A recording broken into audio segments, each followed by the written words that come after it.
রোশনাই, এই ড্রেসটার ফিট ঠিক আছে তো? হ্যাঁ, একদম ঠিক আছে। ওকে, এটা দিয়ে দিন। আর তোমার অনারে আমি একটা সাদা ব্লেজার কিনে ফেললাম। ভালোই করেছে। আর বলছি, এটার পেমেন্টটাও কিন্তু ধরা রইল। আমি জানি আমি এখন করতে পারছি না, কিন্তু পরে ঠিক করে দেব। আচ্ছা বাবা, আচ্ছা সেসব হবে। এখন প্যাক করে দিন এটা। এতদিন তোমার ঘাড়ে চেপে যা যা লুটে নেওয়ার লুটে নিয়েছে, এখন আদিত্য কাপুরের ঘাড়ে চেপেছে। খুব চালাক মেয়ে। আর আমি তো তোমাকে ডে 1 থেকে বলেছিলাম, আমার মাও বলেছিল। মিললো তো এখন? আমার সামনে এমন কোনো মেয়ের ব্যাপারে কথা বলো না যার সম্পর্কে কথা বললে আমার রুচিতে বাধে।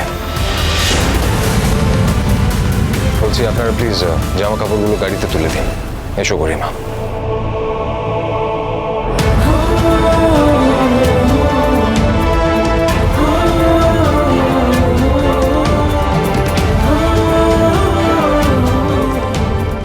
রোশনাই, ডোন্ট রিয়্যাক্ট।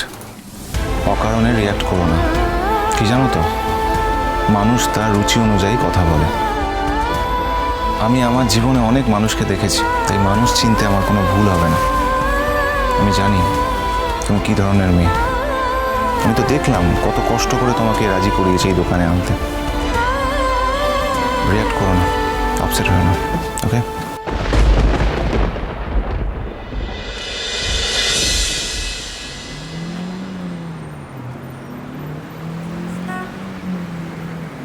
আপনি কেন এমন ব্যবহার করছেন স্যারজি? আমার জীবনে আপনার অনুগ্রহ আমি কোনোদিনও ভুলতে পারবো না, কিন্তু আমার সম্পর্কে আপনার ধারণা কেন বদলাচ্ছেন? আপনি আর গরিমা দিদি দুজনেই দুজনকে নিয়ে সুখে আছেন, তাহলে আমার সম্পর্কে এরকম ধারণা কেন করছেন?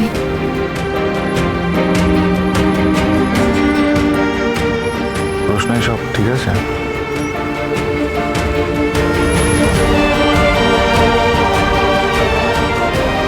সব ঠিক আছে তো? মিস্টার চ্যাটার্জির কথা মনে পড়ছে? আমি জানি রোশনাই, এই অবস্থায় কিরকম ফিলিংস হয়। আর তুমি কি করতে পারো বলো? বলছি, আমাদের হোটেলে পৌঁছাতে আর কতক্ষণ সময় লাগবে? এই জাস্ট পৌঁছে যাবো কিছুক্ষণের মধ্যে। তোমার কি কিছু হয়েছে? না, আমার শরীর ঠিক আছে, একদম একদম ঠিক আছে। আমি তোমার শরীরের কথা জিজ্ঞাসা করিনি, তুমি খুব ভালো করে জানো সেটা।